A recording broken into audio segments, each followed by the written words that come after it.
अस्सलाम वालेकुम नाजरीन। इस एपिसोड के आगाज में हम देखते हैं बग्गी में सवार मैला आगे बढ़ते हुए बालन से कहती है, हम मिस्र के करीब हैं। तो बालन पूछता है, क्या आप वाकई सलाहुद्दीन को मारने के लिए पुरअज़्म हैं? तो मैला कहती है, कोई शक नहीं, जब भी मुझे मौका मिलेगा तो मैं एक भी लम्हा जाया किए बगैर ऐसा करूंगी। तो बालन कहता है, आप बहुत तकलीफ में हैं। तो मैला कहती है, चाहे तुम इसे तस्लीम करने से इनकार करो, लेकिन सलाहुद्दीन के साथ तुम्हारी दोस्ती काफी गहरी है। तो बालन कहता है, सलाहुद्दीन को अगर कोई औरत अपने खंजर से मारे मैं उसे नहीं रोकूंगा। इसके साथ ही मैला बग्गी से उतर जाती है। उधर सलाहुद्दीन अय्यूबी शमसा और अपने साथियों के साथ आगे बढ़ रहे होते हैं और एक मकाम पर रुकते हुए कहते हैं, हम यहाँ पर काजी फाजल का इंतजार करेंगे। तो शमसा कहती है, मैं यहाँ से काफिले से अलग हो जाऊंगी सलाहुद्दीन। शाहवार ने मुझे जो आजादी दी उसकी बदौलत मैं जिस भी दरवाजे से चाहूँ दाखिल हो सकती हूँ। तो सलाहुद्दीन अय्यूबी उससे कहते हैं, जैसे आप चाहें, हमसे दूर रहना आपके लिए फायदेमंद होगा। मैं आपको काहिरा में कहाँ ढूंढ सकता हूँ? तो शमसा पूछती है, आप मुझे क्यों ढूंढना चाहते हैं? तो सलाहुद्दीन कहते हैं, अगर आपको किसी चीज की जरूरत होती है। तो शमसा एकदम से कहती है, आपका शुक्रिया, मैं अपने मामलात खुद संभाल सकती हूँ। आपने वो किया जो आप कर सकते थे। मुझे उम्मीद है कि इस बार आप कामयाब होंगे। ये कहते साथ ही शमसा आगे बढ़ जाती है, मगर सलाहुद्दीन अय्यूबी मुसलसल उसे देखते ही रह जाते हैं। कुछ देर के बाद काजी फाजल अपने सिपाहियों के साथ वहां पर आता है, जिसे देखते साथ ही सलाहुद्दीन अय्यूबी एकदम से अपने घोड़े से नीचे उतर आते हैं। काजी फाजल और सलाहुद्दीन पुरजोश अंदाज में एक दूसरे से गले मिलते हैं। सलाहुद्दीन अय्यूबी कहते हैं, हम आपकी फराहम करदा मालूमात की बदौलत और खबरों की बदौलत यहाँ पहुंचे हैं। और फिर काजी फाजल सराय वाले का शुक्रिया अदा करता है और फिर कहते हैं, खलीफा हजरत हमारा इंतजार कर रहे हैं, फौजी शहर में दाखिल होने में हमारी मदद करेंगे। तो सलाहुद्दीन अय्यूबी कहते हैं, चलो जल्दी करो, शहर में हमारे दाखिले के बारे में शहवार को जितना देर से पता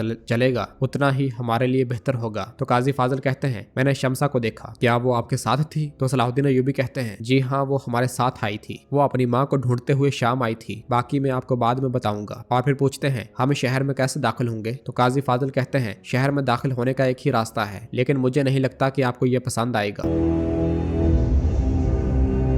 उधर वो बुजुर्ग कारातेगन से कहता है, तुम एक दिन उसे याद करोगे और लगता है वो दिन आज का है। काफी अरसा हम एक दूसरे को कुछ कहे बगैर एक दूसरे को देखते रहे हैं। तो कारातेगन कहता है, आंखों से देखते रहे। बुजुर्ग कहता है, हमारी खामोशी को कोई नहीं समझ सकता और ना ही हमारे अल्फाजों को। मेरी जिंदगी के आखिरी दिन चल रहे हैं, इसलिए मैं इस तनाजे को मजीद तवील नहीं करूंगा। एक चिंगारी रोशन हो गई है, मैंने तुम्हारी आंखों में देखकर हर चीज बता दी है। अब सब कुछ तुम्हारे जहन में बस गया है, क्योंकि गोक टेंगड़ी उसने रूह का इंतखाब किया। तो कारातेगन पूछता है, उसने मुझे क्यों चुना? उकाब, उसने मुझे क्यों चुना? क्या उसने मुझे तकलीफ देने के लिए मुंतखब किया? मेरा दिल जल रहा है, क्या उसने मुझे इसलिए चुना ताकि मेरा दिल मजीद जले? उकाब, गोक टेंगरी ने मुझे क्यों चुना? वो यही अल्फाज दोहराते दोहराते खड़ा हो जाता है और उसकी आंखें भर आती हैं और फिर वो खुद ही कहता है, आपकी वजह से उकाब, आपकी वजह से मुझे मर जाना चाहिए था। आपने मुझे क्यों बचाया? क्या आप जल्दी नहीं आ सकते थे और मेरे भाई को भी नहीं बचा सकते थे? मुझे आपने क्यों बचाया? और फिर बैठते हुए कहता है, आप मुझे वहां से क्यों ले गए? तो बुजुर्ग कहता है, तुम्हारे बाबा ऐसा चाहते थे, हर चीज तुम्हारे नफ्स के लिए थी। तो कारातेगन कहता है, ठीक है, मैं इस नफ्स के साथ क्या करूं जो मेरे अंदर है? उकाब, तो बुजुर्ग कहता है, तुम उस वक्त तक जिंदा रहोगे जब तक कि तुम्हारे नफ्स के हकीकी मालिक को वो नहीं मिल जाता जो वो चाहता है। पहले की तरह मैं ये वक्त नहीं भूला। अगर तुम टेंगड़ी का तोहफा चाहते हो तो अपनी अकल को टेंगड़ी के स्पुर्द कर दो। ये कहते साथ ही वो कारातेगन के सर पर हाथ रखता है तो कारातेगन बेहोश हो जाता है। उधर हम देखते हैं कि सलाहुद्दीन अय्यूबी काजी फाजल और लतीफ के साथ एक कुएं के पास खड़े होते हैं और पूछते हैं, क्या हम यहाँ से दाखिल होंगे? तो जवाबन काजी फाजल कहते हैं, आपका नाम यूसुफ है, इसलिए मुझे लगा कि मिस्र में दाखिल होने के लिए कुएं के अलावा कोई दूसरा रास्ता मौजूद नहीं है। तो सलाहुद्दीन अय्यूबी कहते हैं, सब सलामती से हो जाए, अब अंजाम अहम है। उधर कहरा में बालन शाहवार के सामने खड़ा होता है। शाहवार कहता है, हमें खुशी है कि बादशाह हजरत ने इतनी जल्दी मुआहदे के लिए हमारी दरख्वास्त को कबूल किया। काहिरा में खुश आमदीद। तो बालन कहता है, बादशाह का ख्याल है कि ये मुआहदा हमारी शराकत दारी का पहला अहदाफ होगा, लेकिन एक मसला है जिसे फौरी तौर पर हल करने की जरूरत है। गंदम का काफिला जो कमांडर माइल्स की मौत के दौरान आया था, उसे दोबारा भेजना होगा। तो शहवार कहता है, अब ये आपकी परेशानी नहीं है, काहिरा के गोदाम में गंदम तैयार है, आप जब चाहे काफिले को मुनज़्ज़म करके कुदस भेज सकते हैं। और फिर बालन के कहने पर मार्कोज सोने से भरा संदूक खोल देता है, जिसे देखकर जोहर और शहवार बहुत खुश हो जाते हैं, जबकि शहवार का बेटा कामल कुछ ज्यादा खुश दिखाई नहीं देता। और फिर शहवार बालन से कहता है, आपका बादशाह बहुत सखी है। तो बालन कहता कहता है, चूंकि हमने गंदम का मसला हल कर लिया है, मैं अपने ताजरों को जल्द अज जल्द बाजार में भेजना चाहता हूँ। तो शहवार कहता है, मैं तुम्हारी जल्दबाजी को समझता हूँ, लेकिन एक और मसला है। मिस्र, इसकी जमीनें हसास तराजू हैं। इस तराजू की वजह से जो यहाँ मौजूद है, जंगियों की आकबत में बेदखल होना लिखा गया। तो बालन कहता है, फिक्र ना करो, तजारत की जबान और मजहब मुश्तरक है, मुझे यकीन है कि हम मुकामी ताजरों के साथ इसे हल कर लेंगे। तो शहवार कहता है, अगर ऐसा है तो आज से बाजार आपका है, दरिया नील की तरह हमारी शराकतदारी में बरकत हो। यह कहते साथ ही वो बालन से हाथ मिलाता है। उधर शेरकू यारोकी और सिपाहियों के साथ आगे बढ़ रहे होते हैं। एक मुकाम पर रुकते हुए यारोकी कहता है, इंशाल्लाह हम इस बार सुल्तान को मायूस नहीं करेंगे। तो शेरकू कहता है, आइए दरवाजे पर मौजूद पहरेदारों की तवज्जो हटाएं ताकि अंदर जाना आसान हो जाए। इसके साथ ही वो सब आगे बढ़ जाते हैं।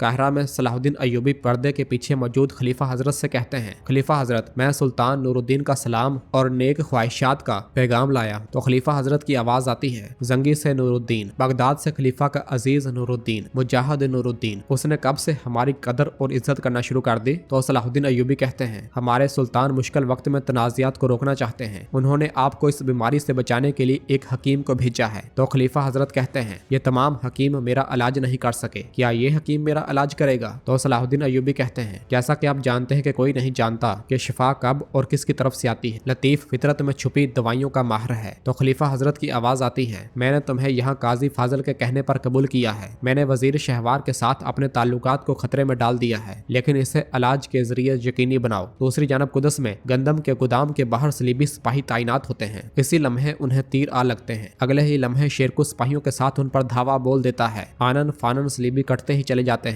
जल्द ही उन सब का सफाया करने के बाद शेरकू आगे बढ़ता है। उधर काहिरा में मैला जमशेद के पास होती है और उससे कहती है, अब मैं जानती हूँ कि मैं काहिरा में वापस क्यों आई हूँ। हम कुदस से आने वाले ताजरों के लिए हर मुमकिन कोशिश करेंगे। कोई आवाज सुनते साथ ही वो दुकान से एक तरफ हो जाते हैं। उधर गोदाम में बाजंतीनी सिपाही गंदम इकट्ठी कर रहे होते हैं। एक बाजंतीनी सिपाही अपने साथियों में सेब तकसीम कर रहा होता है। इसी लम्हे दरवाजा खुलता है और शेरकू अपने साथियों के साथ उन पर हल्ला बोल देता है। अमीर यारोकी भी काफरों को काटना शुरू कर देता है। शेरकू लड़ते हुए यारोकी से कहता है, यारोकी घंटी बजाओ। ये सुनते साथ ही यारोकी घंटी की जानब बढ़ने वाले सलीबी सिपाही को मौत के घाट उतार देता है। जबकि उधर काहिरा में सलीबियों की आमद पर लोग खुश दिखाई नहीं देते और वो शहवार के खिलाफ बातें कर रहे होते हैं। इसी लम्हे बालन सिपाहियों के साथ वहां पहुंचता है। मैला और जमशेद भी वहीं पर मौजूद होते हैं। बालन लोगों से मुखातब होकर कहता है, सुनो, मैं यहाँ कुदस के बादशाह इमारले के हुक्म पर आया और मेरे अल्फाज उनके अल्फाज हैं। हम यहाँ पर ममनूह तजारत को बहाल करने के लिए आए हैं। यह सुनकर एक ताजर कहता है, ये कैसे होगा? जो भी आता है अपने ही मफाद के बारे में सोचता है। तो बालन कहता है, हम एक साथ आगे बढ़ने के लिए मिस्र आए हैं। यह सुनकर दूसरा ताजर कहता है, हमें सलीबियों से कोई फायदा नहीं होगा। तो बालन कहता है, फैसला इस तरह न करें, सबसे पहले हम अपनी नेक नियति साबित करने के लिए तबाहशुदा चर्च की मरम्मत करेंगे। हम तबाहशुदा बावर्ची खानों को दोबारा बनाएंगे और चश्मों की तामीर करेंगे। यह सुनकर ताजर कहता है, यह ठीक है, लेकिन मुझे असल तजारत के बारे में बताओ। क्या चश्मों का पानी सिर्फ तुम्हारे हम मजहबों के लिए बहेगा? तो बालन कहता है, नहीं, हम में मुश्तरका चीज मिस्र है। हमारी शराकतदारी के दरवाजे हर उस शख्स के लिए खुले हैं जो अपने कारोबार को बढ़ाना चाहता है। उधर गोदाम में यारोकी और शेरकू मुसलसल बाजंतीनी सिपाहियों को काट रहे होते हैं और काफरों की लाशों से पूरा गोदाम भर जाता है, मगर उनमें एक मुसलसल जंगी सिपाही को दीवार के साथ पटक रहा होता है। लेकिन आखिरकार जंगी सिपाही उसकी टोपी उतार कर उसके सर में दे मारता है। कुछ देर के बाद ही सब काफरों का सफाया हो जाता है और फिर यारोकी शेरकू से कहता है, कुदस में जबकि बच्चे भूखे हैं, ये गंदम काफरों पर हराम है। और फिर शेरकू सिपाहियों से कहता है, गंदम के थैले इकट्ठे करो। यह सुनते साथ ही सिपाही गंदम इकट्ठी करना शुरू कर देते हैं। इधर काहिरा में ताजर बालन से कहता है, क्या दुश्मन के साथ शराकतदारी करना जायज है? तो बालन कहता है, हम दुश्मन नहीं हैं, हमने लड़ाई में काफी वक्त जाया किया है। क्या आप अपना सामान वियना और पेरिस में नहीं बेचना चाहते? चलें अपनी जरखेज जमीन की पैदावार और कपड़े ले आएं ताकि हम उनकी मठास और खुशबू दूसरी जमीनों तक ले जाएं। यह सुनकर ताजर कहते हैं, यह दुरुस्त कह रहा है, ये खूब बोला है। यह सब देख और सुनकर जमशेद और मैला भी काफी खुश दिखाई दे रहे होते हैं।